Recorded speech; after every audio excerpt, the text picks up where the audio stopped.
निश्चिती सभ्य संकारा दुःखाती सभ्य संकारा अनात्मते उपजित्वा निरुज्जंतीचा सिद्धांत प्रतिपादन करून अखिल विश्वाला शांतीचा आणि भारताला शांतीसोबतच क्रांतीचा संदेश देणारा विश्वातील समग्र क्रांत्या ज्यांच्या विचारातून निर्माण झाल्यात ते मानवमुक्ती लढ्याचा उद्गाता, विश्वमार्गदाता, विश्वकर्म सिद्धांताचा जनक, विश्वातील सर्वश्रेष्ठ भूमिपुत्र सम्यक सिद्धार्थ बुद्ध आपल्या आगात शौर्याने मनुवादी व्यवस्थेला आपल्या चरणी लोळणारा विश्वाचा दुसरा महानायक धम्मनायक चक्रवर्ती सम्राट अशोक, सकल संत शिरोमणी संतश्रेष्ठ नामदेव महाराज, बोले तैसा चाले त्याची वंदळ पावलेच्या तत्वज्ञानानं जीवनभर वारकरी संप्रदायाच्या माध्यमातून मनुवादी व्यवस्थेच्या विरोधामध्ये आपलं आंदोलन उभं करणारे संतश्रेष्ठ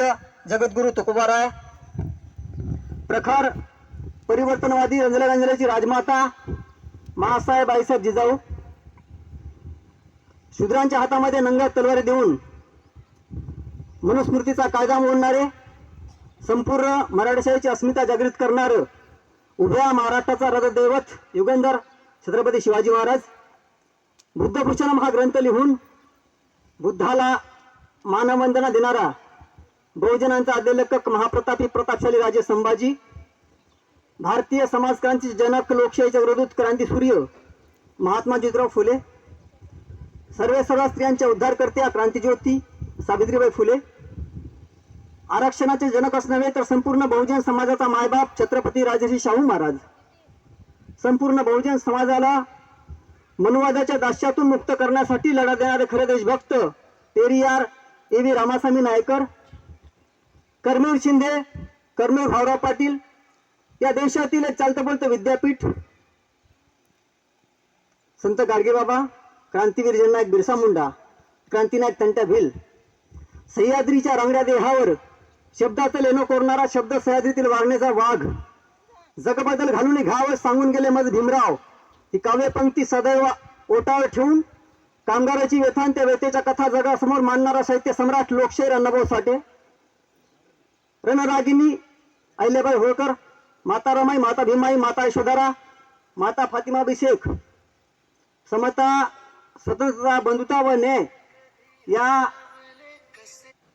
चतुसूत्रीच्या आधारावर या देशामध्ये बुद्ध धम्माला पुनर्जीवित करणारा कोटी कोटी दलितांचा कन्नड पिता अस्पृश्यांचे काटेरी वस्त्र स्वतःच्या अंगावर परिधान करून ज्याने स्वतःचे आयुष्य रक्तबंबाळ केले असे बहुजनाचे कैवारी शूद्रांची उद्धार करते, या देशातील तमाम बहिष्कृतांची दुःखितांची दुःख ज्यांनी आपल्या काळजावर करून घेतलीत ती युगंधर विश्वरत्न बोधिसत्व डॉक्टर बाबासाहेब आंबेडकर, तसेच ज्या ज्या महामानवाला वाटलं की गोरगरीब जनतेच्या पोटामध्ये अन्नाचा घास पडावा, त्यांच्या शोषणाचं कारण नष्ट व्हावं, यासाठी ज्यांनी ज्यांनी आपल्या प्राणाची आहुती दिली, आपलं संपूर्ण जीवन रणकंदन केलं, अशा तमाम महानायकांना, महापुरुषांना, महानायकांना सर्वप्रथम मी आज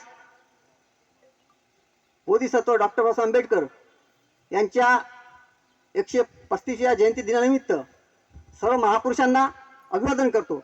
आणि हे अभिवादन करण्याची संधी, ही अपॉर्च्युनिटी मला बाबासाहेबांनी दिली.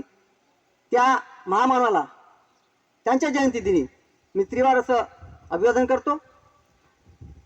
त्याचप्रमाणे क्रांतीसूर्य महात्मा ज्योतिराव फुले यांच्या 199व्या जयंतीनिमित्त त्यांना विनम्र असं अभिवादन करतो.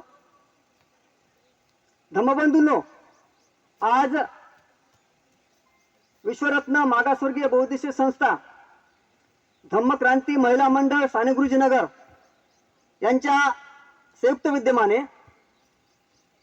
बोधिसत्व डॉक्टर बाबासाहेब आंबेडकर यांच्या 135व्या जयंतीचे आयोजन आपण केलं.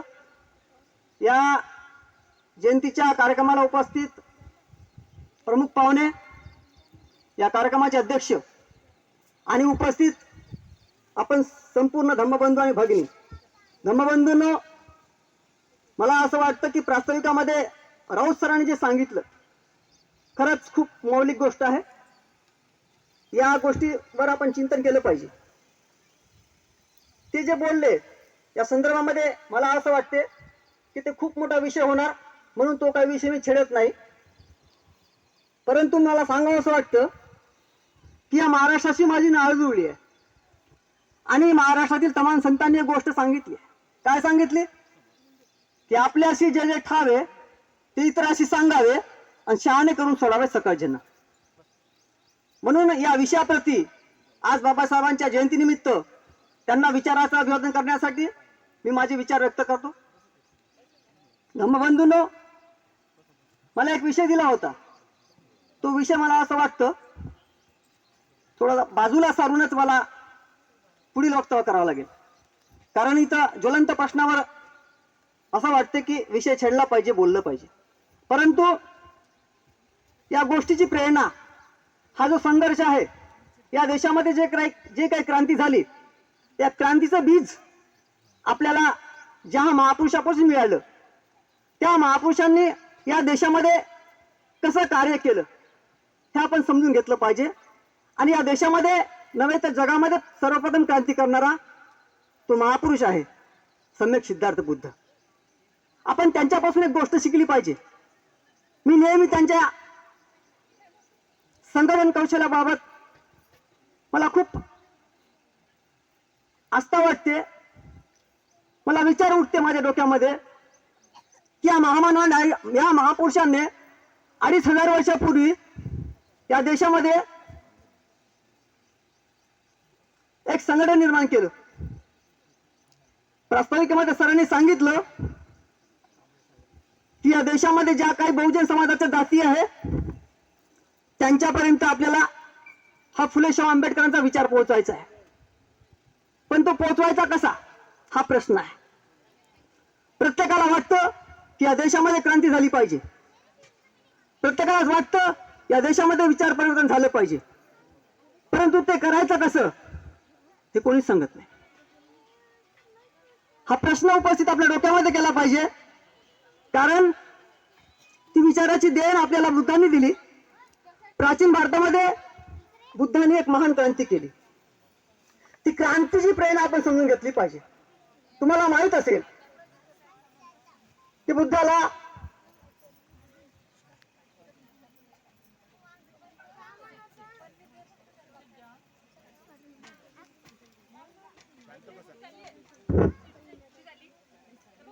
जेव्हा विचारलं गेलं की तुम्ही गेल्यानंतर आमचं मार्गदर्शन कोण करणार, आमचं नेतृत्व कोण करणार, या संदर्भामध्ये बुद्धाने महापरिनिर्वाणाच्या वेळी भंते आनंदाला जवळ बोलवीत म्हटलं. ती गोष्ट पाली भाषेमध्ये आहे, महापरिनिब्बाण सूक्तामध्ये आहे. बुद्ध आनंदाला काय म्हणतात?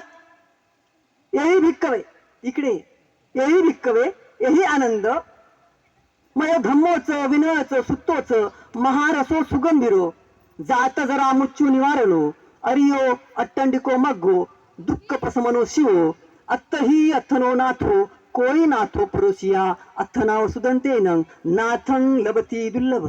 तुमचा नाथ कोणीच नाही, तुमचा उद्धार करता कोणीच नाही, तुमचा उद्धार करता कोणी इथे जन्मणार नाही. भगवद्गीतेमध्ये एक श्लोक आहे, यदा यदा हि धर्मस्य ग्लानिर्भवति भारता उत्थानम धर्मस्य तदात्मानं सुजाम्यहम परित्राणाय साधूना विनाशाच दुष्कृताम धर्म संस्थापनार्थाय संभवामी युगे युगे. जेव्हा जेव्हा धर्माला ग्लानी येते तेव्हा कोणीतरी महापुरुष जन्मतो. बुद्धाने या गोष्टीला काउंटर केलं आणि आज आपण वाट पाहतो. सरांचं मला खूप आवडलं. आज आपण कशाची वाट पाहतो? भीमा ये पुन्हा घे पुन्हा जन्म तू या दिनासाठी. म्हणजे त्यांनीच यावं, त्यांनीच खस्ते खावे आणि आपण काहीच करू नये, हे बरोबर नाही.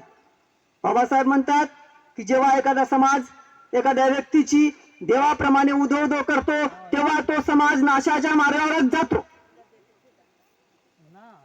तेव्हा तो समाज नाशाच्या मार्गावर जातो. सरांनी जे सांगितलं की आपली परिस्थिती काय, आपलं रिझर्वेशन संपलं, आपले अधिकार संपुष्टात आले. असं काय झालं? कारण आपल्याला वाटतं जे संभवित महापुरुषांनी आपल्यासाठी केलं ते पर्याप्त आहे आणि आता आपल्याला फक्त त्यांची जयंती साजरी करायचं काम आहे. परंतु मला असं वाटतं जोपर्यंत बुद्धांनी जे काम केलं, बुद्धांनी काय केलं ते काम आपल्याला आता करावं लागेल. बुद्धांनी काय केलं? बाबासाहेब एके ठिकाणी म्हणतात, those who provided better guts and better brain they are success. यशस्वी कोण होतं? Those who provided better guts and better brain they are success. Raut सरांच्या म्हणण्यानुसार आपल्या देशामध्ये आपली संख्या 85% बहुजन समाजाची आहे, पण आपण यशस्वी नाही. का बरं? 3% यशस्वी आहे. कारण त्यांनी त्यांची विचारधारा प्रोव्हाइड केली, पुरवली, लोकांमध्ये मजबूत केली आणि ते आज यशस्वी आहे. मग आपल्याला काय करावं लागेल? आपल्याला आपल्या समूहामध्ये, कारण आपल्याजवळ जनशक्ती आहे, परंतु आपलं वैचारिक क्रांतीची मेळ बसत नाही. कारण बुद्धांनी कुठलं काम केलं? बुद्धाने वैचारिक लढा लढवला, बुद्धाने वैचारिक चळवळ चालवली आणि या देशामध्ये जे विषमता होती, जे गैरबराबरी होती, जे अन्याय होत होता, जिथे बंधुता नव्हता, या 4 प्रिन्सिपलच्या विरोधामध्ये बुद्धांनी प्राचीन भारतामध्ये कार्य केलं. तुम्हाला माहित असेल, बुद्धांनी जे कार्य केलं त्या संदर्भामध्ये जे 4 प्रिन्सिपल, ज्याला 5 गोल्डन प्रिन्सिपल असं म्हणतात, एक आहे समता, स्वतंत्रता, बंधुता व न्याय आणि मानवाची गरिमा. या 5 सिद्धांतावर बुद्धांनी काम केलं आणि मला असं वाटते या 5 सिद्धांतावर जगातले सर्व महापुरुषांनी काम केलं. आणि हे 5 गोल्डन प्रिन्सिपल युनायटेड नेशन ऑर्गनायझेशनने आपल्या उद्देश पत्रिकेमध्ये टाकले. आपला उद्देश बनवला म्हणजे जगाची जे पंचायत आहे, जगाची जे परिषद आहे, त्या परिषदाने जर हा बुद्धाचा सिद्धांत आपल्या सिद्धांतावर टाकला, त्या सिद्धांत त्याच्यावर आरूढ केले, याचा अर्थ काय की जगातील जेवढे सदस्य देश आहे त्या सर्व सदस्य देशाला हे 4 तत्व मान्य करावे लागतील. आणि ते मान्य त्यांनी केलेले आहे. ज्यांनी ज्यांनी सह्या मारल्या त्या देशांनी ते मान्य केले, भले ते बुद्धिस्ट कंट्री नाही. मी काय म्हणतो, कारण आपलं काय होते, सरांनी मस्त गोष्ट खूप मला आवडली, म्हणजे माझा बाप म्हणण्यापेक्षा हा बहुजन समाजाचा बाप. बुद्धिझम कोणाची विरासत नाही. आपल्याला वाटते बुद्धिझम काही महाराची विरासत नाही. बुद्धिझम या देशामध्ये उद्देशपूर्तीसाठी आलं होतं. बौद्ध धर्म हा उद्देश नाही. बऱ्याच लोकांना असं वाटतं की बौद्ध धर्म हा उद्देश आहे. जगामध्ये बौद्ध धर्म पसरवणे हा ऑब्जेक्ट नाही. कारण बाबासाहेबांनी 17व्या खंडामध्ये सांगितलं. आपल्याला काय वाटते की आपण खूप चांगलं आचरण करावं, पंचशिलाचं आचरण करावं, म्हणजे आपण बुद्धिस्ट झालो. परंतु बाबासाहेब काय म्हणतात? धर्मबंधूंनो, बाबासाहेब म्हणतात, Buddhist is not merely to be a Buddhist, his duty is spread Buddhism. They must believe that spread Buddhism is to serve mankind. Buddhism purpose, total reconstruct the world. Buddhism not religion. Babasaheb काय म्हणतात? Buddhism not religion. Buddhism itself a great revolution, more than, better than French Revolution. Babasaheb म्हणतात Buddhism हा धर्म नाही. Buddhism हे French revolution, फ्रान्सची राज्यक्रांतीपेक्षा मोठी क्रांती आहे. आणि ती क्रांती आपण आपल्या समाजापुरती सांगितली. आपल्या समाजाला आपण सांगतो. बुद्धिस्ट लोक बुद्धाला सांगतात. सरांचं म्हणणं बरोबर आहे, मला पटलं. आणि असं आपण म्हणतो की आपण बुद्धाचं काम करतो. आपण बुद्धाचं काम करत नाही, आपण जाती मजबूत करण्याचं काम करतो. कारण एक जात एकत्र आली तर इतर जाती तिच्या विरोध करतात. ते बहुजन समाजाचे सर्व लोक आपले बांधव आहेत आणि त्या समाजापर्यंत, त्या जातीपर्यंत आपल्याला हे बुद्धिझम घेऊन जायचं आहे. तरच्या देशामध्ये खऱ्या अर्थाने आपण बाबासाहेबांचं कार्य करत आहोत. खऱ्या अर्थाने आपण क्रांतीसूर्य महात्मा ज्योतिराव फुलेंचं कार्य करत आहोत असं होते. परंतु प्रश्न आहे, धर्मबंधूंनो, आपल्याजवळ किती चांगलं औषध आहे याला काही किंमत नाही. बुद्धिझम जवळ औषध आहे. आपण बुद्धिझम एक्सेप्ट केला. आपल्याजवळ खूप चांगलं औषध आहे. आणि या देशामध्ये बहुजन समाज बिमार आहे. बहुजन समाज बिमार आहे आणि त्याला औषधाची गरज आहे. औषध आपल्या जवळ आहे. औषध अस्पृश्या जवळ आहे. आणि बहुजन समाज काय म्हणतो? नाही नाही, हे माझं औषधच नाही. आता प्रश्न आहे, ते औषधच घ्यायला तयार नाही. ते म्हणते की माझं औषध नाही. मग आपल्याला काय करावं लागेल? स्ट्रॅटेजी चेंज करावी लागेल. कारण बुद्धांनी रणनीतिक कार्य केलं होतं, बाबासाहेबांनी स्ट्रॅटेजिकल कार्य केलं होतं, तेच आपल्याला करावं लागेल. रणनीती काय आहे? रणनीती चेंज करावी लागेल. या देशामध्ये जे बहुजन समाज आहे ते आपले बांधव आहे. त्यांचा कुठलाही धर्म नाही. मला ते मान्य नाही की एसटी SC OBC चे लोक हिंदू आहे. मी मानायला तयार नाही. या देशामध्ये मराठा सुद्धा हिंदू नाही. कारण हिंदूची अशी कुठलीही दीक्षाविधी नाही. त्यांनी दाखवावं. SC ST OBC चा धर्म हा बौद्ध धर्म आहे आणि ते आपले पूर्वीचे बांधव आहे आणि ते पूर्वीचे बौद्ध आहे. जे कोणी ऐकत असेल त्यांनी समीक्षा करावी, कारण त्यांचं आचरण हे पंचशिलावर आहे. त्यांच्या घरामध्ये कधीच, तुम्हाला माहित असेल, वारकरी संप्रदायाचे लोक कधी दारू पित नाही, तुळशीची माला घालतात, कारण ते बुद्धिस्ट आहे. आपण त्यांच्यापर्यंत तो बुद्ध पोहोचवला पाहिजे, त्यांच्यापर्यंत विचार पोहोचवले पाहिजे, जेणेकरून आपल्याला मॅग्नेट बनता आलं पाहिजे. आपल्याला मॅग्नेट बनता येत नाही, कारण मॅग्नेट काय असते, लोखंडाला जोडते. मग आपल्याजवळ काय आहे, आपल्याजवळ विचार आहे. जसं याला जोडण्यासाठी फ्युकॉल असते, तसं माणसाला जोडण्यासाठी काय आहे, तर विचार आहे. आणि ते बुद्धांनी आपल्याजवळ दिले. समतेचे विचार, स्वतंत्र्याचे विचार, बंधुतेचे विचार, न्यायाचे विचार. बुद्धांनी हे काम केलंय आणि त्याची प्रेरणा या देशामध्ये क्रांतीसूर्य महात्मा ज्योतिराव फुले या महापुरुषांनी घेतली. आपल्याला असं वाटतं की बुद्धाजवळून काय घेतलं असेल फुलेंनी, कारण बाबासाहेबांनी ज्याला गुरु मानलं, जे केवळ 7वी पर्यंत शिकले, 7व्या वर्गात शिकणारा माणूस, जगातील सर्वात उच्च विद्या विभूषित माणसाने त्यांना गुरु मानलं. असं काय होतं बरं त्यांच्याकडे, काय होतं फुलेकडे? कारण असं म्हणतात, बाबासाहेब एके ठिकाणी म्हणतात, जर तुम्हाला कुठला गुरु पाहिजे असेल तर ज्योतिराव फुले एवढा गुरु कुठेच नाही. सर्व बहुजनांनी त्यांची साथ सोडली तरी मी त्यांची साथ सोडणार नाही, कारण त्यांच्यापासून त्यांनी प्रेरणा घेतली होती.